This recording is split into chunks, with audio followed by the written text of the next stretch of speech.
Fala aí, meus feras, como que vocês estão? Tudo beleza por aí? Bom, para quem ainda não me conhece, o meu nome é Leonardo Teruel, eu sou programador e analista de sistemas, engenheiro de software e atualmente estou falando com vocês diretamente aqui da Itália, onde eu moro e trabalho.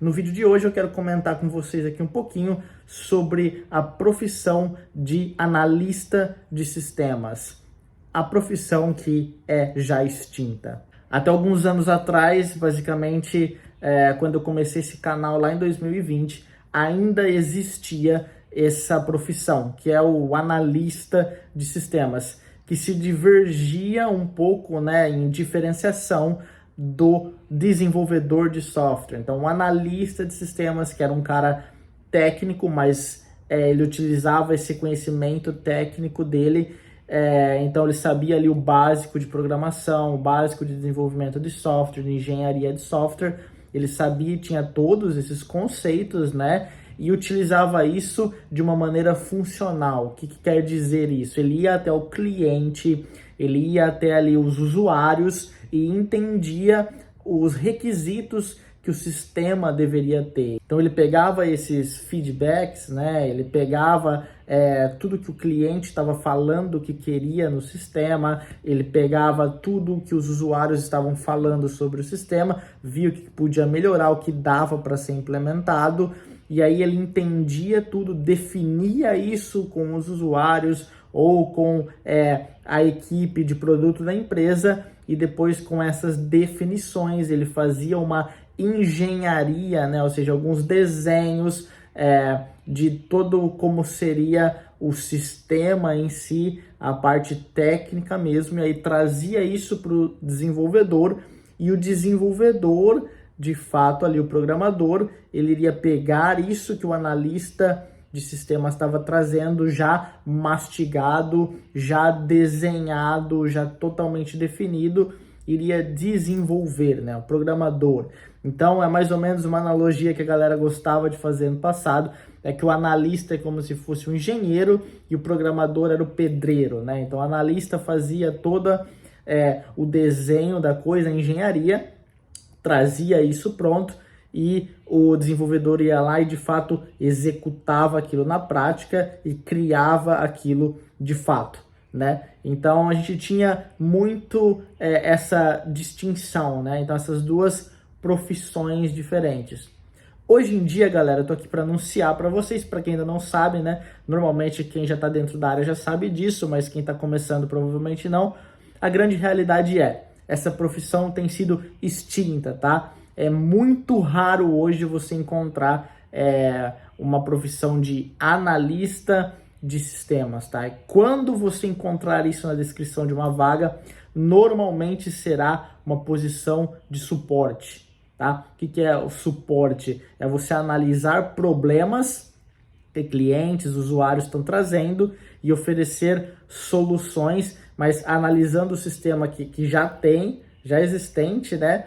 E aí trazer soluções para o usuário, essa parte de suporte de sistema, de atendimento ao cliente nesse sentido, tá? E não para desenvolver coisas novas, e sim para coisas já existentes, ajudar os usuários que não estão conseguindo utilizar o sistema de forma efetiva, ou se o sistema está tendo algum bug, algum problema ali, levar isso para o desenvolvedor, para a equipe de desenvolvimento, para eles arrumarem esse problema que está tendo no sistema e aí informar o usuário que foi arrumado e tal. Então, normalmente as vagas que tem hoje como analista no nome é mais isso. É mais, na verdade, uma vaga de atendimento ao cliente, de suporte técnico, tá? E não de analista realmente funcional, analista de sistemas como tínhamos antigamente. Ok? E essa profissão tem sido extinta. Hoje o que acontece é que os próprios desenvolvedores, né, ali como equipe, eles têm esse papel. Normalmente até o desenvolvedor sênior, né, o cara mais sênior, ou se a empresa tem um staff engineer, porque algumas têm, outras não. Então tem o sênior, depois tem o staff, ou já vem o tech lead, né? Normalmente é assim. Então, algumas empresas têm o staff, algumas vão direto para o Tech Lead. As que têm o staff, então é o Senior, depois o staff, depois o Tech Lead. Espero que tenha dado para entender. Mas basicamente o que eu quero dizer é, em suma, são esses caras que estão hoje cuidando disso, tá? Então, eles estão ajudando a equipe já mais que está começando, os júniors, os plenos, e com a equipe em geral, eles ajudam o entendimento desses requisitos, tendo essas reuniões com a equipe de produto, tendo essas reuniões com os clientes, com os usuários, né, entendendo todo esse panorama e aí já fazendo a definição de engenharia e desenvolvendo com a equipe. Aí o Tech Lead, né, ou o Staff Engineer, ou o desenvolvedor mais sênior, é o responsável por, depois de definir tudo isso junto com a equipe, tá? Então, desde que você é júnior, você já vai entrar fazendo essas definições juntos com o cliente, tá bom? Já essa parte analítica também, e aí desenvolver. Então, hoje o trabalho do desenvolvedor não é mais só desenvolver, ele é um solucionador de problemas que tem que ir lá e entender todo esse panorama, né? Todo esse requisito, entender tudo que tem que ser feito, como vai ser feito, qual a melhor forma de ser feito, para depois de fato ir lá e implementar. Então ele ajuda na definição, desde início de carreira, já como estagiário, já como júnior, que isso já faz parte. Por isso que o analista já não existe mais. E o sênior, né, as pessoas mais experientes, estão ali para ajudar, o Tech Lead está ali para ajudar nessas definições e de fato aprovar ou não, ó, ver qual é a melhor solução mesmo ou não, educar essa equipe, ajudar a ensinar esses mais jovens e aí, depois dessa definição, fazer o planejamento e fazer as estimativas das entregas, quanto que dá para entregar, quanto tempo vai levar, qual que é a complexidade disso e tudo mais, ok?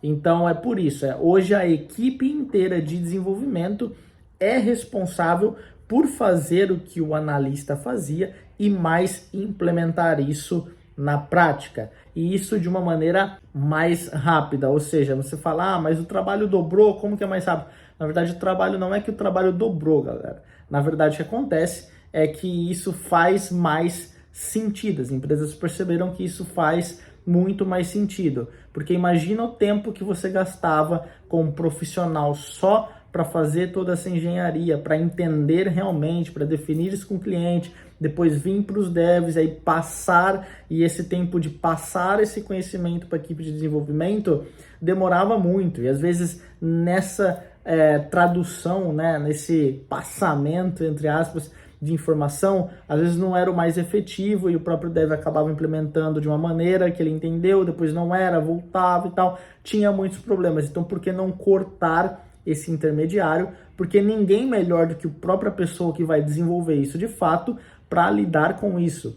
Por isso que o dev hoje, o desenvolvedor, o programador, ele tem que ser muito mais alinhado com essa parte de também entender o problema e tudo isso, tem que ser muito mais alinhado com essa parte de saber falar com as pessoas, de interagir com as pessoas, de entender o que as pessoas querem, de entender aquilo que é importante para quem ele está produzindo, né? Do que só, de fato, vou aqui codar, programar, eu não quero falar com pessoas, meu negócio é só computador, só código. Vou fazer programação porque eu não quero lidar com gente. Hoje em dia isso não existe mais, tá? Acabou. Antigamente era assim porque você tinha um analista fazendo esse trampo. Hoje não tem, não faz sentido, tá? As empresas perceberam que dava para cortar esse custo e que era mais efetivo dessa maneira. Então, você economiza tempo, porque o próprio dev está fazendo aquilo. É melhor para o dev,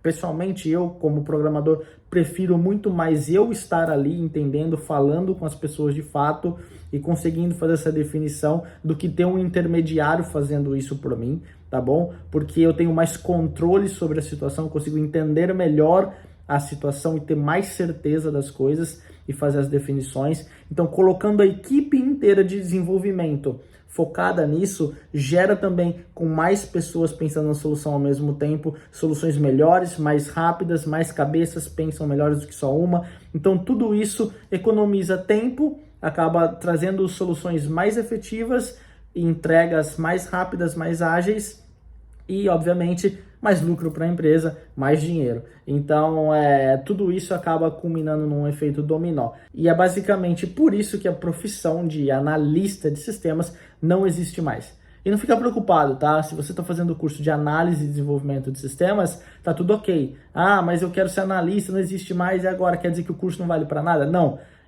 Presta atenção. O curso de análise e desenvolvimento é análise e desenvolvimento de sistemas. Então, o que acontece? Você vai fazer a parte de análise e desenvolvimento. Você pode ser um desenvolvedor, um programador, e para ser isso, né, que é uma profissão que hoje é o centro do desenvolvimento de software, você precisa dessa habilidade de análise, que como desenvolvedor você vai analisar e executar. A diferença é que não vai ter mais uma pessoa que é só analista, tá? Você vai ter que saber as duas coisas e fazer isso muito bem feito. Pessoalmente, isso, na minha opinião, é melhor para todo mundo. É melhor para o desenvolvedor, é melhor para a empresa, é melhor para o cliente, para o usuário que lida diretamente com o dev. Então fica tudo mais fácil, mais rápido, mais ágil. A diferença é essa, é que não existe mais essa profissão, basicamente está quase extinta, os poucos que tem provavelmente deixarão de existir em breve, e o desenvolvedor teve que abraçar isso de sair do estereótipo de não ser mais somente programar, somente codar, somente executar coisas que chegam para ele, e sim, de fato, ter um envolvimento maior no produto, no negócio, e colocar a cara mais a tapa. Isso, galera, eu espero que vocês tenham gostado desse vídeo. Se você gostou, não deixe de dar o seu like aqui, compartilha se você achou interessante para mais alguém, e no final deixa aqui os seus comentários, cara. Eu tento ler todos os comentários o máximo possível e responder a todos sempre que eu posso, e você pode analisar isso em outros vídeos passados meus. Então comenta aqui, e é muito legal essa comunidade que a gente cria aqui no YouTube, porque às vezes eu vou comentar alguma coisa que pode te ajudar, mas também outras pessoas que estão vendo os vídeos,